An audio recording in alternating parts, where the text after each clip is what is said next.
علامہ سید ساجد علی نقوی صاحب، اور اجلاس میں شکرا تمام وہ شرکائے کرام جو مختلف تنظیموں سے تعلق رکھتے ہیں یا انفرادی حیثیت۔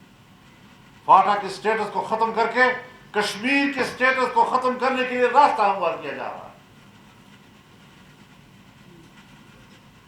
خطے میں امریکہ کے عالمی ایجنڈے کے تحت جغرافیائی تبدیلیوں کا آغاز کیا جا رہا ہے۔ اس سے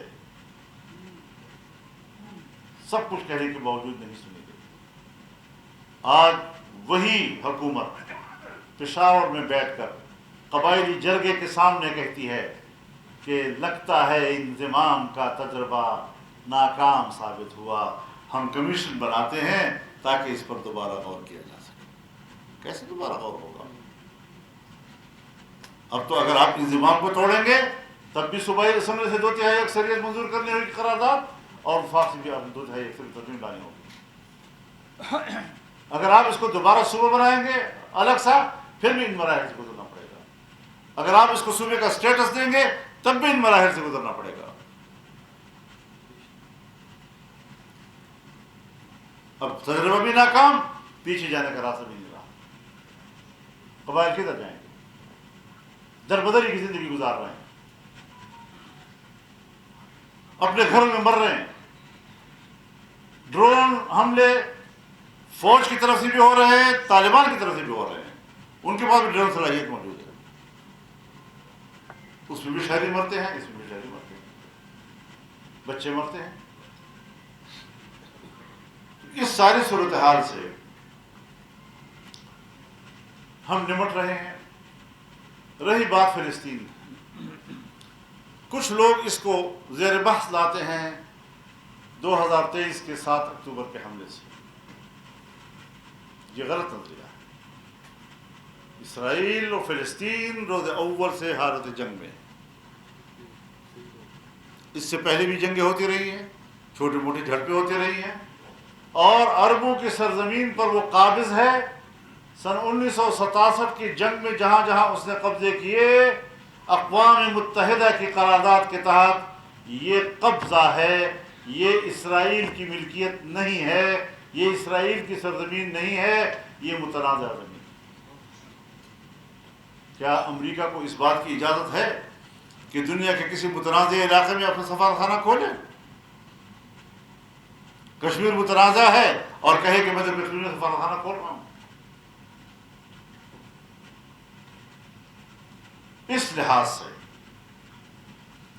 میں 2 دن پہلے رات کے کوئی 1:30 بجے کا ٹائم تھا، جناب خالد مشعل صاحب کا فون آیا مجھے، اور ویڈیو فون تھا، زوم پہ وہ بات کر رہے تھے، اور آپ حضرات کے لیے سلام بھی بھیجا اور آپ حضرات کے لیے پیغام بھی بھیجا، اور مجھے کہا، میں نے ان کو بتایا کہ ہم سب بیٹھے ہیں اور آپ کے اس جو اپیل ہے آپ کی، اس پر ہم انشاءاللہ مشترکہ موقف لینا چاہیں گے۔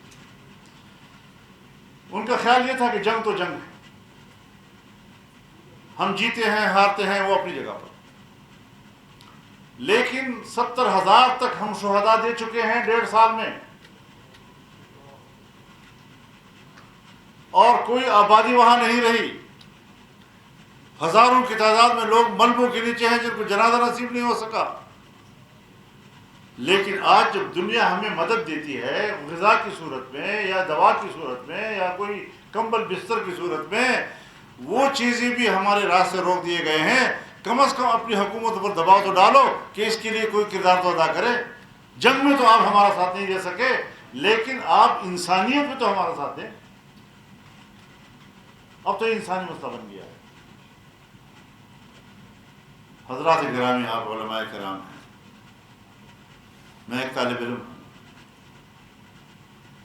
فلسطین پر ہمارا موقف آج کا نہیں، جیسے میرے دوستوں نے بھی کہا کہ یہ پاکستان کے اول دن کا موقف ہے، اسرائیل کے پہلے دن کا موقف اور پاکستان کے پہلے دن کا موقف۔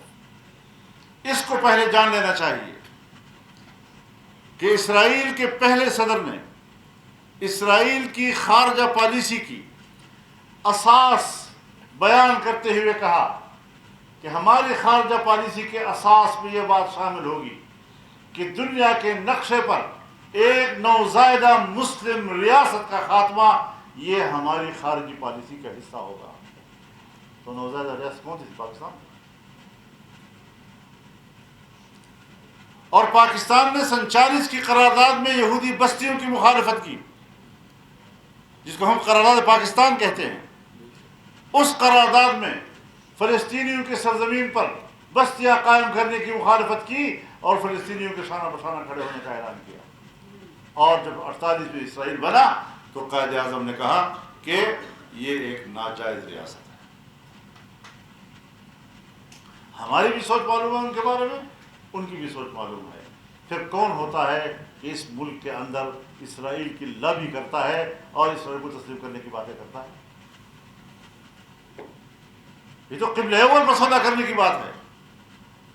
فلسفے پیش کیے جا رہے ہیں. حرمین ہمارے لیے ہے، وہ ان کے لیے. حرمین بھی ہمارا ہے، قبلہ اول بھی ہمارا ہے.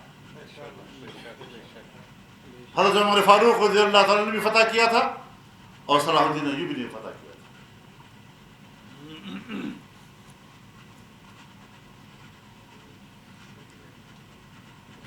تو یہ ہماری تاریخ ہے. قبلہ اول آج ان کے قبضے میں ہے. اس کی آزادی پورے مسلمان امت پر فرض ہے. اور آج کے حالات میں جب یہ فلسطینیوں پہ گزر رہی ہے تو ایک اسلامی برادری کے ناطے جناب رسول اللہ صلی اللہ علیہ وسلم نے فرمایا المسلم اخو المسلم لا يظلمه ولا يسلمه ولا يحقره ولا يخذله. مسلمان مسلمان کا بھائی ہے، نہ اس پر خود ظلم کرتا ہے، نہ کسی کے ظلم کی ضبط کرتا ہے، نہ اس کو رسوا کرتا ہے اور نہ اس کی بے توقیری کرتا ہے. آج کے اس وقت ان مسلمان بھائیوں کا ہمارے اوپر حق ہے. اگر اس کا جواب ایران نے دیا ہے ہم خیر مقدم کرتے ہیں. اگر اس نے ایران پر حملہ کیا ہے ہم ایران کے شانہ بشانہ کھڑے ہیں. یہ اسلامی برادری کا تقاضا ہے. جس طرح انڈیا کے مقابلے میں ایران پاکستان کے ساتھ کھڑا رہا تو ہمارا بھی حق ہے کہ ہم اس وقت اسرائیل کے مقابلے میں اگر وہ مقاومت کرتا ہے تو ہم اس کی مکمل ساتھ دیں. لیکن اس کا یہ مطلب نہیں کہ ہم حرمین شریفین سے بے نیاز ہیں یا اسے صرف نظر کر رہے ہیں. ہم حرمین کی جنگ بھی اس سے کہیں زیادہ بڑھ کر پوری وحدت امت کے ساتھ لڑیں گے. تو یہ کچھ اس وقت کے مطابق گزارشات تھیں. باقی اعلامیہ جو آپ نے تیار کیا ہے یہ آپ دوستوں کے سامنے رکھ لیں، اور اگر میری گفتگو میں کچھ اس میں اضافے یا کم و بیشی کی ضرورت ہو تو آپ اپنی صوابدید کے مطابق جس کے آپ پارلیمنٹ میں بھی اور پارلیمنٹ سے باہر بھی ہم ان معاملات سے وابستہ رہے ہیں. اپنی بساط کے مطابق جو ہم سے بن پڑا وہ کیا. کہیں پر کچھ کامیابی ملی اور کہیں پر کامیابی نہیں مل سکی.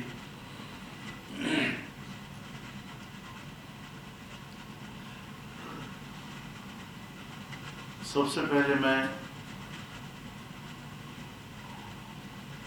اس بات کی وضاحت کرنا چاہتا ہوں کہ 26ویں آئینی ترمیم جب حکومت کی طرف سے پیش کی گئی تو اپنے اصلی مسودے کے اعتبار سے وہ کسی بھی قیمت پر قبول کرنے کے قابل نہ تھا.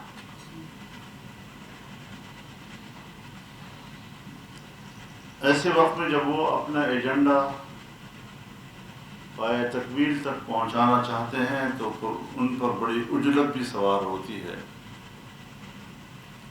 اور وہ ہم سے تقاضا کر رہے تھے کہ ہم 2-3 گھنٹوں کے اندر حمایت کا بھی اعلان کر دیں اور اس کو ووٹ بھی دے دیں. لیکن ہم نے مسودہ حاصل کرنے کے بعد 1 مہینہ سے زیادہ حکومت سے بات چیت کی اور اس ترمیمی مسودہ میں سے تقریباً 35 نکات سے ہم نے حکومت کو دستبردار ہونے پر آمادہ کیا۔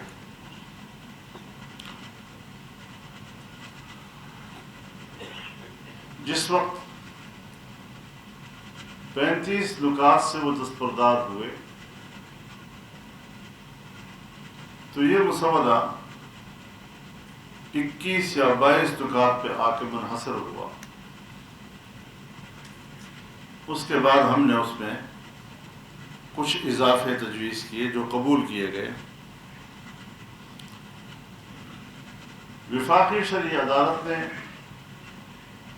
سود کے خاتمے کا فیصلہ دیا تھا اور اس کے لیے آخری تاریخ 31 دسمبر 2027 مقرر کی تھی۔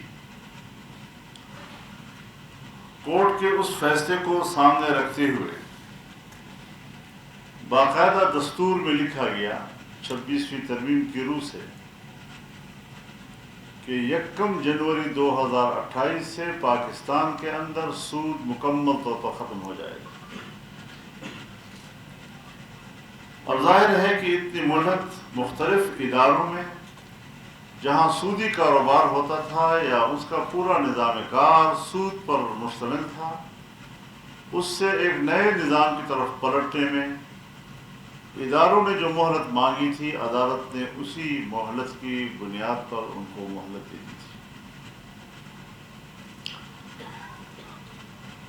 تو ہمیں اس لیے 1 جنوری 2028 کا لفظ آئین میں ڈالنا پڑا۔ اس پر بھی ہم سب کو نظر رکھنی چاہیے کہ بالفرض حکومت اپنے وعدے پہ قائم نہیں رہتی، اور اگر ہم اس پہ کورٹ میں گئے تو وفاق کے لیے، حکومت کے لیے بہت مشکل ہوگا کہ وہ اپنے آئین کے خلاف اپنا اٹارنی جنرل پیش کرے اور اس میں وہ وہاں پر اس کا دفاع کر سکے۔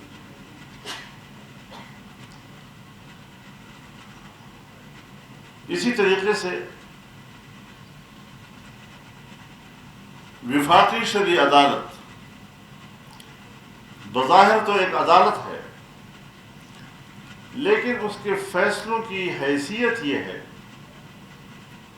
کہ اگر وہ فیصلہ دے دے اور کوئی بھی آدمی اس کے خلاف اپیل سفید کاغذ پر لکھ کر بھی سپریم کورٹ میں یا شریعت اپیلٹ بینچ میں پھینک دے تو فیصلہ اسی وہ خود بخود معطل ہو جاتا ہے، اور پھر اس پر نظر ثانی یا اس اپیل کو سننے کے لیے کوئی قید نہیں ہے وقت کی۔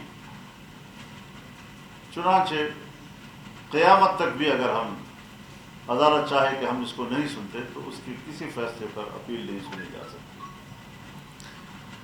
لیکن اس ترمیم میں یہ ہوا کہ وفاقی شرعی عدالت کا فیصلہ فوری طور پر نافذ العمل ہوگا۔ اگر اس کے خلاف اپیل کی گئی تو زیادہ سے زیادہ مدت 1 سال کی ہوگی۔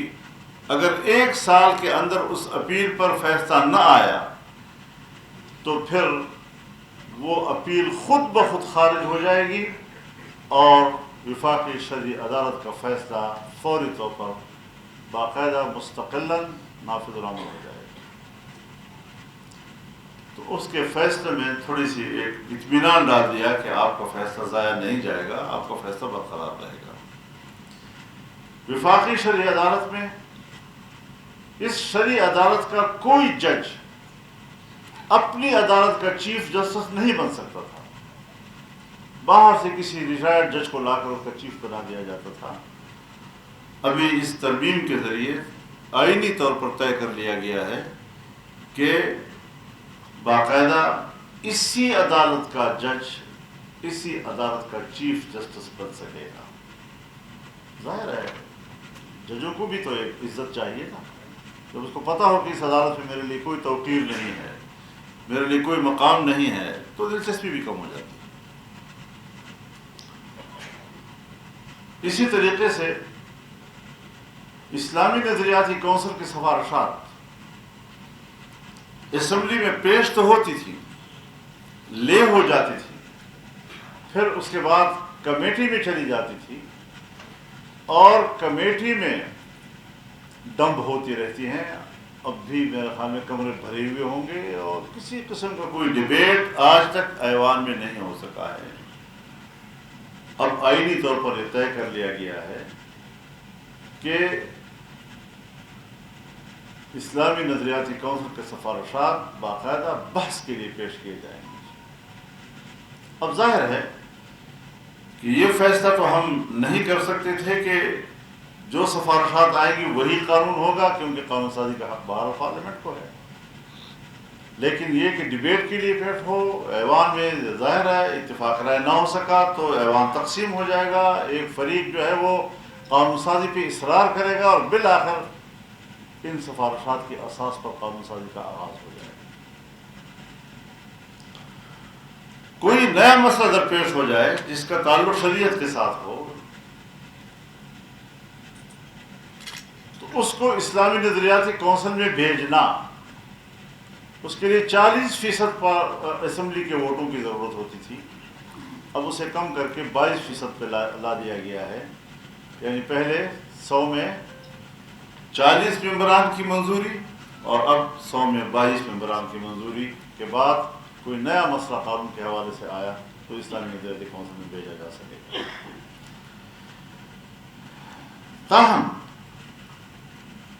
قانون سازیاں ہوتی ہیں, جیسے آپ حضرات ابھی بحث کر رہے تھے, 18 سال سے کم عمر کے لڑکا لڑکی اگر وہ نکاح کرتے ہیں تو وہ سزا کے مستحق ہوں گے, نکاح خان سزا کا مستحق ہوگا, والدین سزا کے مستحق ہوں گے, گواہ سزا کے مستحق ہوں گے اگر اس نکاح میں کسی نے کردار ادا کیا ہوگا. اب اس پہلو کو سامنے رکھتے ہوئے ضرور ہمیں اس بات پر غور کرنا ہے کہ یہ کس کا ایجنڈا ہے دنیا میں کہ جو جائز نکاح کے لیے تو رکاوٹیں پیدا کر رہا ہے, اور جب جائز نکاح کے لیے رکاوٹیں پیدا ہوں گی تو بے راہ روی کے لیے راستے کھلیں گی. وہاں پر تو جنرل مشرف صاحب کے زمانے میں ترمیم ہوئی, حقوق نسوان کے نام سے ایک بل آیا, پاکستان پیپلز پارٹی نے اس کو ووٹ دے کر 2/3 اکثریت مہیا کی, اور زنا بالرضا کو پروسیجر کے حوالے سے, کچھ آئینی ترامیم کے حوالے سے اس کے لیے سہولتیں مہیا کر دی گئی. یہ کیسا اسلامی جمہوریہ پاکستان ہے کہ جس میں زنا کی ایک صورت جو زنا بالرضا کہلائے, وہاں تو اس کے لیے سہولتیں مہیا کی جائیں, اور جائز نکاح کے لیے مشکلات پیدا کی جائیں. غیرت کے نام پر قتل بالکل ناجائز ہے شرعی لحاظ سے, مجھے اس میں کوئی اختلاف نہیں, کوئی تردد نہیں. لیکن قانون بناتے وقت عوام کے نمائندے اپنی سوسائٹی کو بھی دیکھتے ہیں, اس سوسائٹی کے مزاج کو بھی پرکھتے ہیں, اس کے ویلیوز کا بھی احترام کرتے ہیں کہ ہماری سوسائٹی میں یہ چیزیں قابل قبول نہیں ہو سکتی. نتیجہ یہ نکلتا ہے کہ ہم یہاں سے ان کو گالیاں دے رہے ہیں اور وہاں سے وہ ہمیں گالیاں دے رہے ہوتے ہیں. وہ ہمارے قانون سازی کا مذاق اڑاتے ہیں. تو سوسائٹی کے اپنے اقدار ہیں, چاہے جاہلانہ ہیں, چاہے جو کچھ بھی ہیں, لیکن ہمیں سب چیزوں کو مد نظر رکھ کر ایک متوازن قانون سازی کی طرف جانا ہوگا. یہ بھی بالکل غلط ہے کہ زنا کے لیے تو آپ سہولتیں مہیا کریں اور جائز نکاح کے لیے آپ مشکلات پیدا کریں. یہ کون سا اسلامی جمہوریہ پاکستان ہے؟ تو یہاں پر بھی ایک بہت بڑی رکاوٹ ہے ہمارے لیے, جس کو ہم نے اس حوالے سے سوچنا ہوگا. جہاں تک دینی مدارس کا ایجنڈے میں ذکر ہے, ظاہر ہے مدارس سے متعلق جو رجسٹریشن اور بینک اکاؤنٹس کے حوالے سے قانون سازی ہوئی ہے، تو اس حوالے سے میں معزز اراکین کو آگاہ کر دوں کہ الیکشن سے پہلے اتحاد تنظیمات مدارس کی قیادت کی میٹنگ ہوئی تھی حکومت کے ساتھ. اس میں اتحاد تنظیمات مدارس نے 1860 کی سوسائٹی ایکٹ کے تحت رجسٹریشن کا مطالبہ کیا، لیکن ساتھ ہی حکومت کی طرف سے کہا گیا کہ نہیں، وزارت تعلیم کے تحت جو ڈائریکٹریٹ ہے وہاں پر بھی رجسٹریشن ہوئی ہے اور بہت سے مدارس کی ہوئی ہے. مدارس کو تقسیم کیا گیا، تنظیمات کو تقسیم کیا گیا، اور اس طرح رجسٹریشن کے 2 راستے کھولے گئے. اس بات پر اتفاق ہوا کہ مدارس کو اختیار ہوگا کہ وہ اپنی رجسٹریشن کہاں کرانا چاہتے ہیں، 1860 کی سوسائٹی ایکٹ کے تحت یا وفاقی وزارت تعلیم کے ڈائریکٹریٹ جنرل کے تحت. اتفاق رائے کے باوجود قانون سازی نہیں ہو سکی. کہاں سے روکی گئی وہ بھی آپ جانتے ہیں.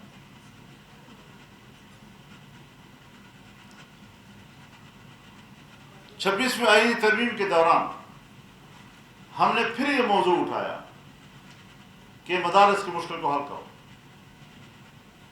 چنانچہ مسودہ ہم نے نہیں بنایا تھا، مسودہ حکومت نے بنایا تھا، اور حکومت کے بنائے ہوئے مسودے کو ہم نے قبول کیا تھا. اگر حکومت نے از خود اس بل میں وفاقی وزارت تعلیم کے ڈائریکٹریٹ جنرل کا تذکرہ نہیں کیا تو ہماری کون سی ذمہ داری تھی کہ ہم پیٹتے رہیں کہ بھئی ان کو بھی شامل کرو، ان کو بھی شامل کرو. ہمارے نزدیک تو وہ ڈمی ہیں. بل پاس ہو گیا، چیخو پکار اٹھی کہ ہم کہاں جائیں، ہم کہاں رجسٹریشن کریں، ہم نے تو وہاں رجسٹریشن کی ہوئی ہے، وغیرہ وغیرہ. پھر انہوں نے میٹنگ بلائی. ہم نے کہا کہ پہلے چونکہ یہ ایکٹ بن چکا ہے لہذا اس ایکٹ کا پہلے گزٹ ہونا چاہیے. جب اس کا گزٹ ہو جائے گا اس کے بعد ہم وہاں سے بات کریں گے، کیونکہ اسمبلی نے پاس کیا ہے، پریزیڈنسی میں کیا ہے. پریزیڈنسی کو 10 دن کے اندر اندر اس پر دستخط کرنے چاہیے، ورنہ خود بخود وہ ایکٹ بن جاتا ہے. اب وہ ایکٹ بن چکا ہے، گزٹ کیوں نہیں ہو رہا؟ چنانچہ پہلے اس کا گزٹ کرایا گیا. گزٹ کرانے کے بعد پھر انہوں نے میٹنگ بلائی اور کہا جی وہ مدارس جو پیٹ رہے ہیں، چیخ رہے ہیں کہ ہم کہاں جائیں گے، تو ان کے لیے گنجائش. یقین جانیے ہم نے اخلاقی طور پر کہ الیکشن سے پہلے والے میٹنگوں میں ہم نے اس پر ہاں کر دیا تھا. اخلاقی طور پر ہم سمجھ رہے تھے کہ اب بھی ہمیں انکار نہیں کرنا چاہیے، کیونکہ ایک دفعہ ہم ہاں کر چکے ہیں تو اب ہمیں ان کو نظر انداز نہیں کرنا چاہیے. چنانچہ ان کو شامل کیا گیا، نیا ڈرافٹ بنایا گیا اور اس ڈرافٹ کو بطور آرڈیننس کے جاری کیا گیا. آرڈیننس جاری ہوتا ہے اس وقت جب پارلیمنٹ نہیں موجود. جب پارلیمنٹ آ جاتا ہے تو پھر وہ قانون سازی کے لیے آتا ہے.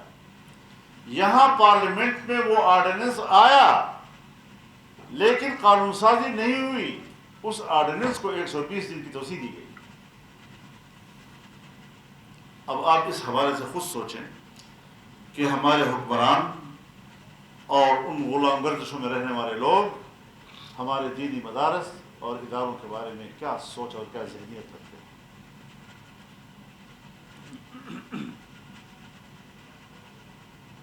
تو یہ بات بھی بہرحال ایکٹ بھی ہو چکا ہے، ایکٹ کے بعد آرڈیننس بھی آ چکا ہے. آرڈیننس ابھی تک جو ہے وہ زیر عمل ہے لیکن اسلام آباد کی حد تک ہے، کیونکہ آرڈیننس جو ہے اس کا وفاق سے تعلق ہے، صوبوں کا ابھی قانون سازی نہیں.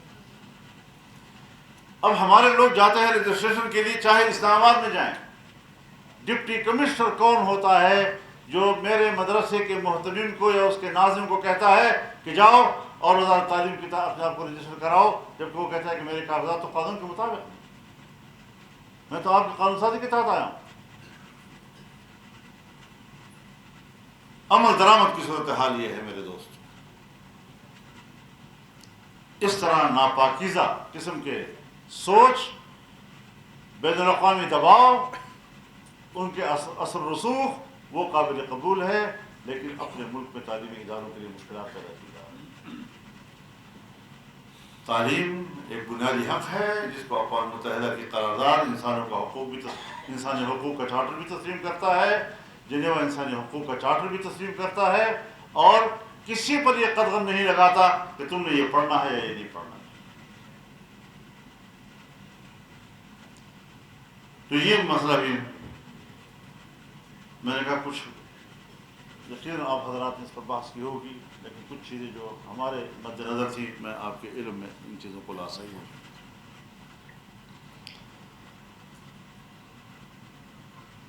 جہاں تک دہشت گردی کا تعلق ہے،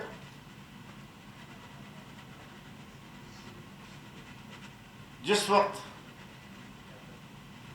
افغانستان پر امریکہ کا حملہ ہوا 9/11 کے بعد، اور اس زمانے میں جب خطے میں ایک فکری اور نظریاتی تصادم آیا، تو اس وقت متحدہ مجلس عمل موجود تھا اور اس نے ایک موقف لیا۔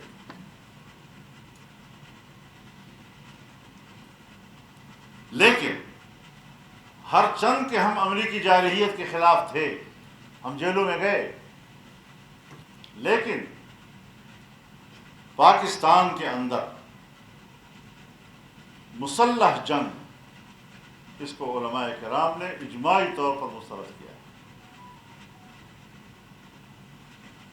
اور میں اس کی 2-3 مثالیں پیش کروں گا۔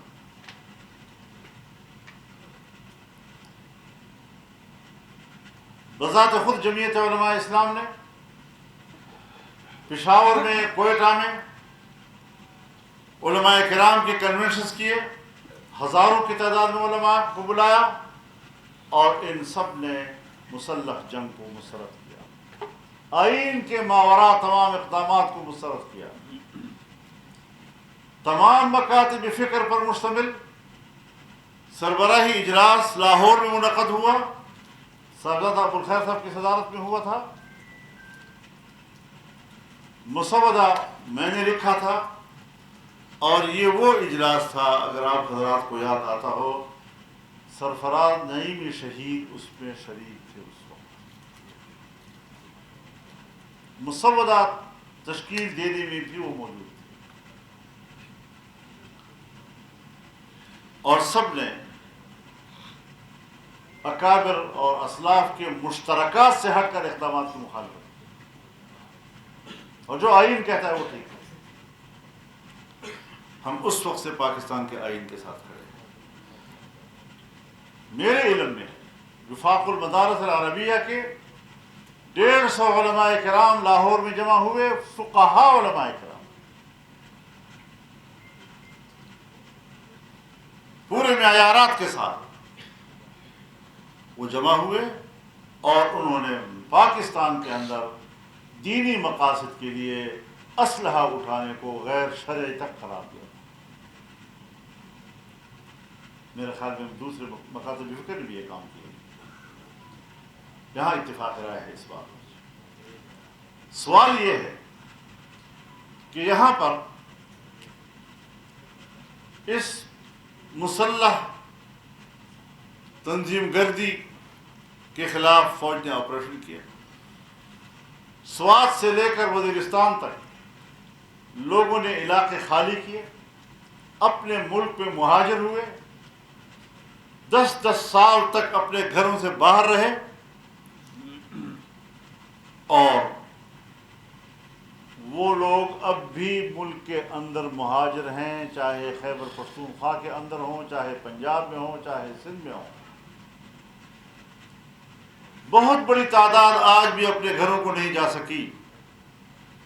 دعویٰ کیا ہم نے دہشت گردی کا خاتمہ کیا، آج دہشت گردی کا خاتمہ بہت دور کا لفظ ہے۔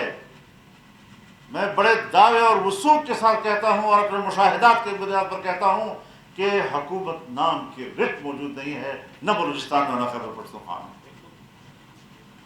سورج غروب ہوتا ہے، مکمل سڑکیں اور علاقے مسلح گروہوں کے ہاتھ میں ہوتی ہیں، اور صبح سورج کے طلوع ہونے تک ہوتی ہیں، اور دن کے ٹائم بھی نکل آتے ہیں، باقاعدہ تصویریں بنا کر ویڈیو بنا کر وائرل کرتے ہیں کہ دیکھو ہم ہیں میدان میں۔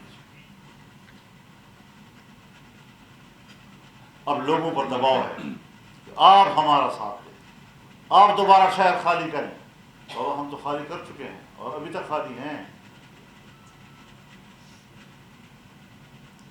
اگر یہ افغانستان گئے تھے، گئے کیوں، کیسے اور واپس کیسے آئے؟ اب اگر ریاست اپنی ناکامیوں کا بوجھ بھی ہم پہ ڈالتا ہے، اپنی ناکامیوں کا بوجھ بھی عوام پہ ڈالتا ہے، تو اس سے بڑی بے انصافی اور نہیں۔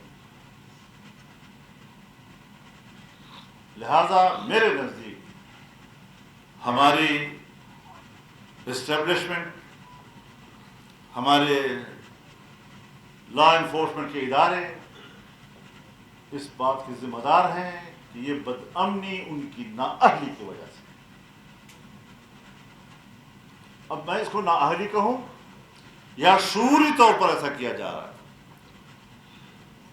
کہ اگر انڈیا سے لڑائی ہوتی ہے تو اتنے بڑے انڈیا کو 4 گھنٹوں میں لپیٹ دیا گیا، اور یہ 40 سال سے ہمارا خون بہا رہے ہیں، ان کے مقابلے میں قربانیاں دے رہے ہیں اور قربانیاں دے رہے ہیں۔ یہ لفظ قربانی بھی کوئی عجیب سی چیز بن گیا ہے کہ مسلح گروہ بھی کہتے ہیں ہم نے قربانی دی ہے، اور ہم بھی کہتے ہیں ہم نے قربانی دی ہے، قربانی کا سہارا لے کر اپنے آپ کو برحق ثابت کرنے کی کوشش کرتے ہیں۔ ہر گروہ کہتا ہے میں نے قربانی دی ہے، باطل بھی کہتا ہے میں نے قربانی دیا ہے، حق والا بھی کہتا ہے میں نے قربانی دی ہے۔ یہ کون سی دلیل ہے؟ بات تو یہ ہے کہ قوم کہاں کھڑی ہے اور تمہاری ذمہ داریاں کیا کر رہی ہے۔ تو اس اعتبار سے بھی اس دہشت گردی کا سدباب ضروری ہے۔ ہمیں واضح موقف جس طرح اس دن لیا تھا آج بھی لینا چاہیے، جرأت مندانہ لینا چاہیے کہ تمام مکاتب فکر، علماء، مفکرین پاکستان کے اندر دینی مقاصد کے لیے صحیح لیکن مسلح جدوجہد کے ذریعے سے نہیں۔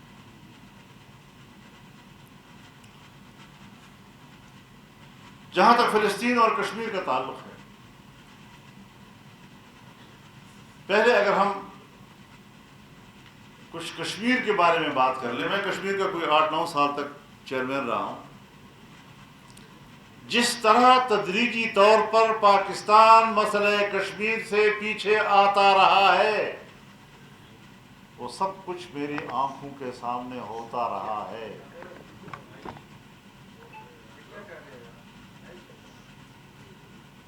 لیکن ان کے لیے بہت بڑا پردہ تھا۔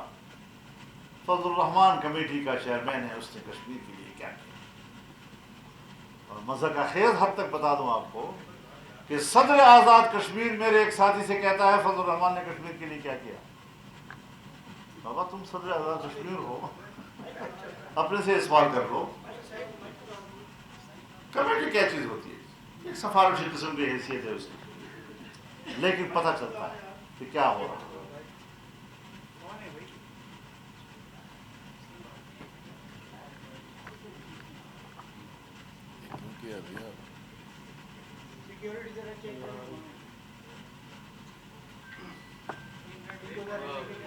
بس چلو،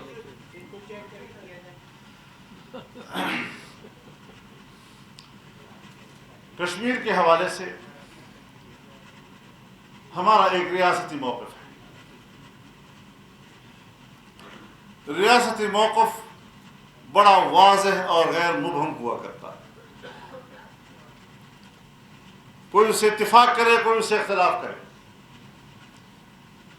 لیکن ریاست اپنے موقف میں کبھی ایک ذرہ برابر ابہام نہیں چھوڑتا، اور ہم سلامتی کونسل کی قراردادوں کے مطابق مسئلہ کشمیر کے حل کا موقف رکھتے تھے۔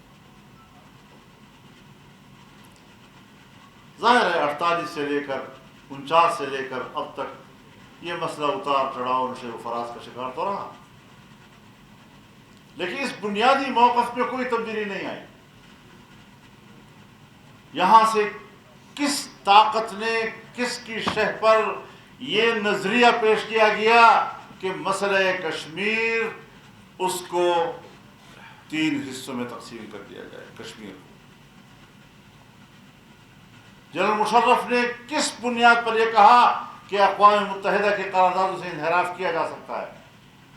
ہر چند وہ مارشل ایڈمنسٹریٹر تھا، ہر چند وہ ملک کا صدر مملکت تھا، لیکن ریاست کے موقف سے اس طرح انحراف کی اجازت کسی کو بھی نہیں ہوا کرتی. ہم نے یہ ساری باتیں کھل کر کی اور بالآخر ہم نے وہ حالات بنائے جب پورے کشمیر جہاد کونسل کو بلا کر ایک انگلی کے اشارے سے کہا گیا کہ خبردار اگر آج کے بعد تم نے کشمیر کی طرف آنکھ پھیرنے کی بھی کوشش کی. باقاعدہ ریاستی طور پر ان کو آگاہ کیا گیا. اگر ان افراد میں سے کوئی یہاں موجود ہوگا تو یقیناً گواہی دے گا. اور جب ہندوستان نے آرٹیکل 370 کا خاتمہ کیا، قانون نمبر 85 کا خاتمہ کیا، کشمیر کے خصوصی سٹیٹس کا خاتمہ کیا، تو ہمیں اسمبلی کے اندر قرارداد میں یہ لفظ ڈالنے کی بھی اجازت نہیں دی گئی کہ آرٹیکل 370 کا ذکر کیا جا سکے. اب بتائیں ہم پردے کے اوپر سے کیا کر رہے ہیں اور پردے کے نیچے کیا کر رہے ہوتے ہیں؟ کیا آپ اس دو رخی میں کسی کشمیری کا اعتماد برقرار رکھ سکتے ہیں؟ چنانچہ ایک ایسا موقف جس کا کہ تقسیم ہند سے کوئی تعلق نہیں، وہ موقف پروان چڑھا، خود مختار کشمیر کے نعرے لگے اور لوگوں نے، نوجوانوں نے اس پر اپنی رائے دی. ہم کس حد تک اس کو کنٹرول کر رہے ہیں کچھ ادھر نہیں. دوسری طرف ہم نے فاٹا کا انضمام کیا. آپ شاید مجھ سے اتفاق نہ کریں لیکن ہم علی وجہ البصیرت سمجھ رہے تھے کہ جو کچھ ہو رہا ہے غلط ہو